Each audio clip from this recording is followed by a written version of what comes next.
tardes a todas y todos los que han venido a escuchar algo sobre este libro que no solamente es muy interesante, sino creo que entra el libro que se llama Estudios de la Juventud, Filosofía de la No Violencia, Conciencia Generacional, Ciudadanía y Argumentación.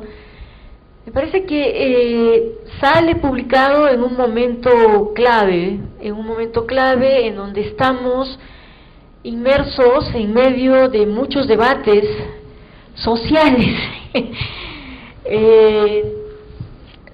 La lectura me ha sido extraña, la verdad. Voy a ser muy honesta en mis comentarios. Me parece un excelente libro, porque no precisamente es de lo que estoy más acostumbrada a leer. Los 3 primeros capítulos o los 4 primeros capítulos, por ejemplo, entran en toda la armazón filosófica de la no violencia, ¿no? Entonces, yo estoy acostumbrada más a leer cuestiones de antropología, de sociología, de política, o sea, bastante en otro nivel. Y en ese sentido, el libro primero me extrañó, y luego lo disfruté plenamente, ¿no? O sea, porque como que abre muchísimas perspectivas para pensar lo que está ocurriendo en México. Yo pienso que Adrián ha hablado bastante en términos analíticos de lo que significan los capítulos de esta filosofía de la no violencia. Mi pregunta desde la antropología y desde la antropología hecha en México, básicamente a toda esta filosofía y a todo este planteamiento de la no violencia, de la afinidad, de la empatía profunda, que me hace recordar mucho a la compasión cristiana en el sentido más espiritual de la palabra y no tanto dentro de la institucionalidad religiosa, ¿qué tiene eso que ver con México actualmente? ¿No? O sea, perdonen mi estar en el llano, digamos, ¿no? O sea, como peatona en toda esta realidad. Es una realidad bastante dura la que estamos viviendo, vertebrada básicamente por la violencia en diferentes niveles, violencia institucional, que se manifiesta en el empobrecimiento de una gran cantidad de la población mexicana durante los últimos 20 o 25 años de manera constitucionaria, ¿no? Que de alguna manera ha transformado ciertos estándares de bienestar en estándares de pobreza generalizada. Todos hemos bajado niveles de vida, ¿no? No voy a ahondar en muchas de las cosas que aquí se dicen, sino es una reflexión en torno a ello.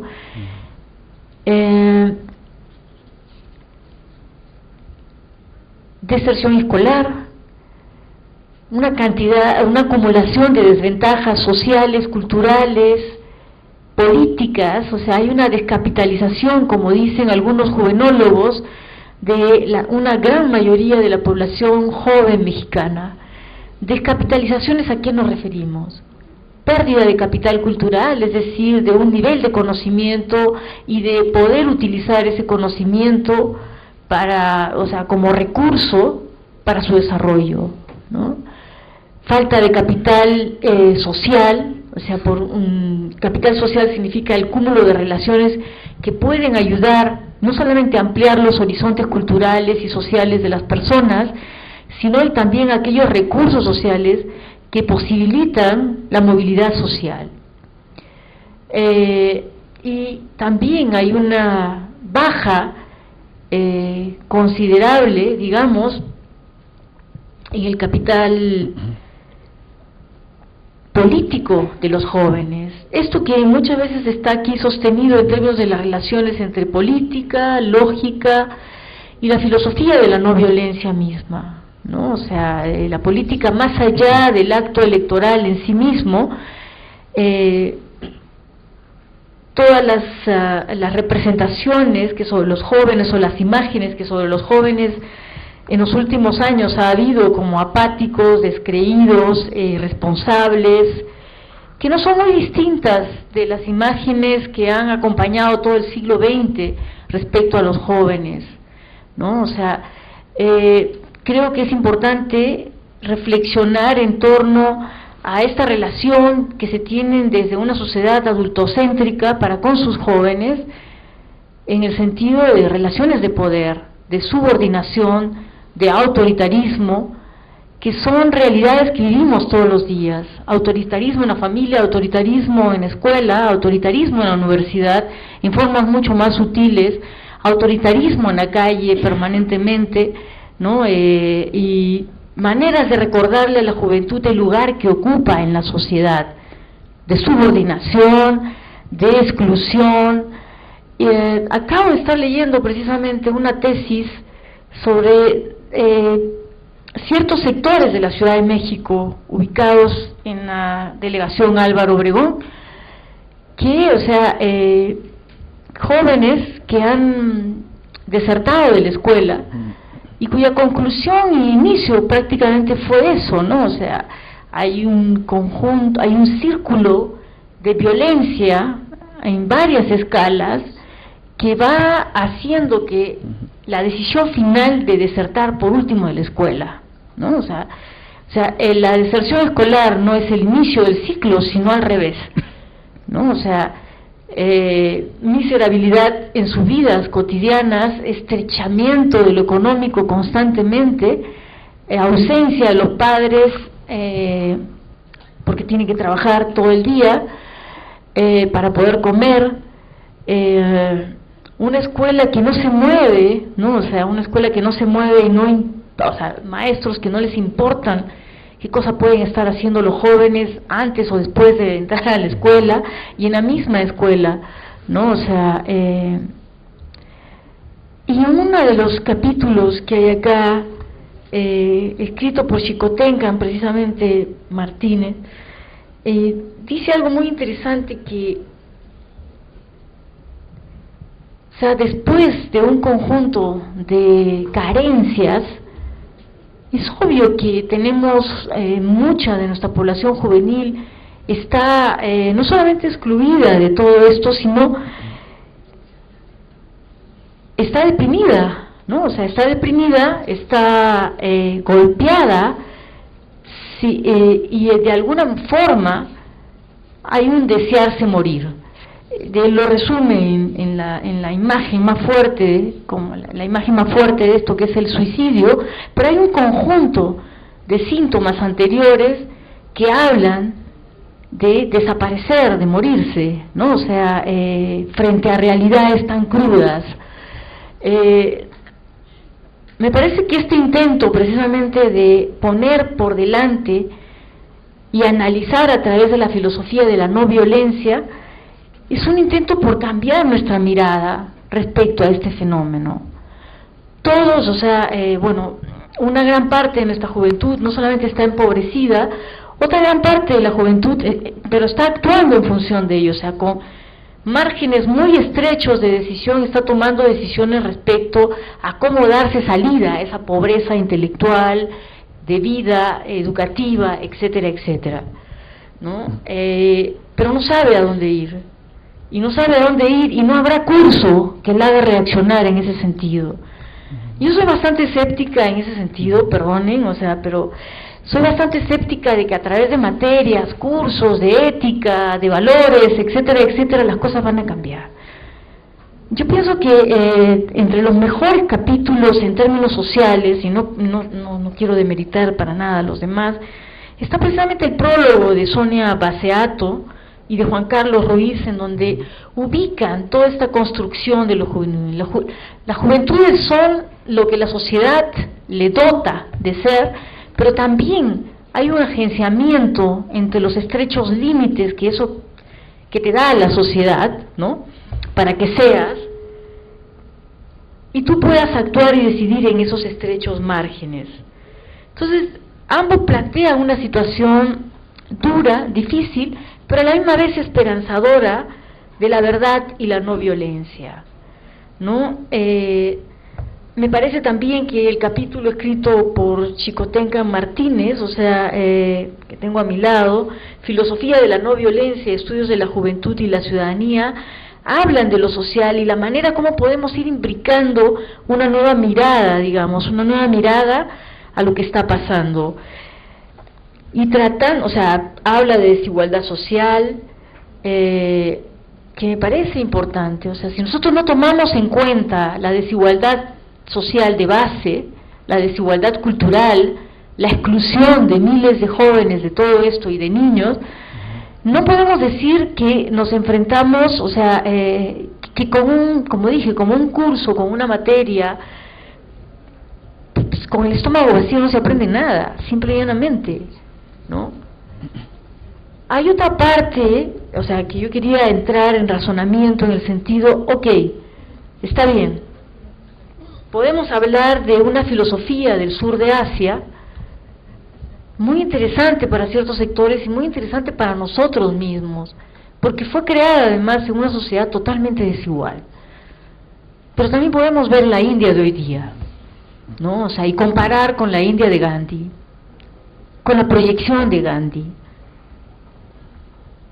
Lo que no quita que sigamos teniendo esperanza e ideales, pero como dije, yo soy bastante, estoy abajo en esa realidad de los sentidos, en esa realidad que se siente cotidianamente, ¿no? Entonces, digo, ¿cómo pensamos esa filosofía o cómo rescatamos de nuestras propias filosofías originarias o de estas filosofías que también tienen cierto peso en nuestra sociedad y sobre todo entre los sectores altos y las clases medias altas, ¿no? ¿Cómo hacemos posible mirar desde la no violencia nuestras realidades? Cuando tenemos bombazos, todas las semanas hay, ¿cuántos muertos hay? Generalmente jóvenes, por cierto, ¿no? O sea, son jóvenes muertos como soldados, como sicarios, como matarifes, porque son salidas que durante más de, o sea, por lo menos en los últimos 2 sexenios, ciertos jóvenes han tomado como modelos también. No solamente son las películas, y nos preguntamos en todo caso por qué la película, por ejemplo, la última de narcotráfico, de la frontera norte, no me acuerdo cómo se llama, es la más accedida, ¿no? O sea, hay millones de copias de esa película que se han visto en México. No me acuerdo cómo se llama, la acabo de ver en cifras incluso, El Infierno, ¿no? O sea, son millones y millones que se han visto en México, no totalmente contados por los cines, sino que precisamente no solamente piratería, sino compra de videos, bajadas de la red, ¿no? Etcétera. ¿Cómo contrarrestamos en una sociedad que sigue invirtiendo más en perseguir la lucha contra el narco y agarrando precisamente a los más jóvenes, porque son los que están al frente de esa guerra, ¿no? En su salida por obtener dinero, éxito inmediato, necesidad de salir de la pobreza en la que se encuentran, y también en su necesidad de pertenencia afirmativa, en su necesidad de encontrar sentido a una sociedad que no le da sentido a nada, ¿no? Tenemos esos modelos.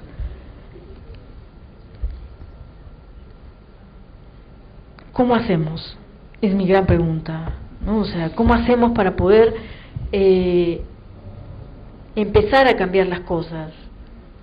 Si toda la parte del presupuesto nacional se va precisamente en esta guerra de seguridad y cada vez hay menos presupuesto para educación, para alimentación, cada vez nuestros salarios incluso han bajado más abajo de los de China actualmente, somos países altamente competitivos, ¿no? O sea, son 40% menos que lo que se pagan en China actualmente. Es decir, pronto llevaremos al mercado productos altamente competitivos, ¿no? A costa nuestra. Entonces, mis preguntas son esas. ¿Cómo hacer para pensar México en estos momentos, cuando somos el centro de una violencia desatada en todos los niveles. Ya no hablemos de la constante violencia en los medios más íntimos y en las escalas más domésticas de nuestra vida. Se imbrican, se articulan con estas violencias estructurales permanentes, constantes, ¿no? Entonces, siento que la depresión no nos lleva a la acción precisamente. ¿Cómo salir de ello? Como digo, o sea, son cifras que se repiten de generación en generación, de pobreza a más pobreza, de clase media a clase media baja, algunos sectores emergentes, cada vez una mayor acumulación de la riqueza en pocas manos, de la riqueza en todo sentido, riqueza cultural, riqueza económica, riqueza política. Entonces, a mí me parece interesante los planteamientos que se hacen en el sentido de que precisamente la educación debería hacer todo lo que no hace actualmente, ¿no? Fomentar la lógica, la argumentación, enseñar a pensar, ¿no? O sea, facilitar eso, ¿no? Entonces, yo me veo en una situación bastante comprometida, o sea, con esta esperanza por un lado, y por otro lado, con lo que yo estudio cotidianamente, jóvenes en estados bastante diferentes, incluso jóvenes que he estudiado recientemente, como son jóvenes emprendedores culturales, metidos dentro de la producción de arte visual, de medios audiovisuales, de arquitectura, diseño, etcétera, etcétera, editoriales, con posgrados inclusive, tienen empleos de 7,000 pesos, ¿no? Sin poderse autonomizar de sus familias, con lo que tenemos un modelo en que está totalmente diciéndonos permanentemente: el grado que tú adquieras vale gorro, ¿no? Eso no te va a ayudar a tener un empleo de 100,000 pesos, ¿no? Y a poder solventar tu vida en términos materiales, pero también en términos espirituales. Nuestra tradición católica no nos enseña lo que en otras tradiciones filosóficas les enseñan en otras partes. ¿Cómo hacemos para pensar la compasión? ¿No? O sea, con el secuestro, la matanza, el crimen, el hambre, ¿eh? Son preguntas, Chicotenca, perdón, pero o sea, son preguntas que yo me hago porque a mí me interesa en lo particular. Soy docente, soy investigadora, y mi especialización ha sido estudiar todo tipo de jóvenes en ese sentido, ¿no? Entonces, estoy de acuerdo con esos proyectos, pero o sea, digo, ¿cómo los operativizamos? ¿No? ¿Cómo los llevamos a cabo? Cuando no sabemos si nuestros estudiantes habrán desayunado bien o mal, ¿no? Yo enseño en una universidad pública también. No son pobres, obviamente, los que llegan, no son totalmente pobres, pero tienen grados de pobreza más sutiles, ¿no? Y en general ha habido un empobrecimiento de nuestra educación. O sea, llegan con bastantes deficiencias de escuelas públicas. Lo sabemos como docentes, lo sabemos como directivos, lo sabemos como coordinadores. Entonces, realmente es un problema muy complejo, múltiple, diría aquí alguien que respeto muchísimo, ¿no? O sea, el Chakrabarti, gran discípulo además de... Entonces, no sé, estoy acostumbrada a pensar desde abajo hacia arriba, no de arriba, o sea, en el sentido del plano de abstracción hacia lo concreto. Entonces me cuesta trabajo porque he visto que se forman programas que atraviesan, enciman todos nuestros programas de educación, se enciman, se traslapan sobre los otros sin corregir los otros, ¿no? Y todo eso me parece absolutamente pérdida de dinero, pérdida de tiempo, malestar mayor, ¿no? O sea, entonces cuando veo programas de repente que sacan para evitar el bullying, para evitar esto o lo otro, digo, ¿realmente ese es el problema?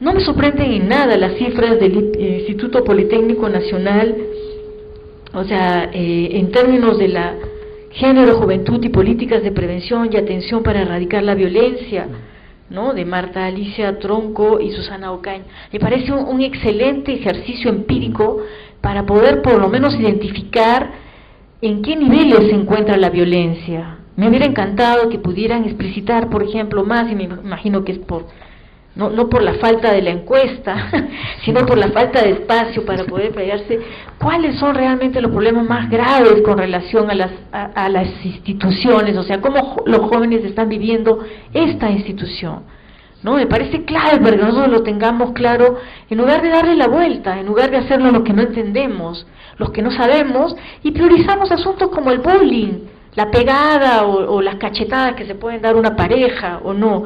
No es que lo demerite todo eso, pero forman parte de nuestras formaciones, ¿no?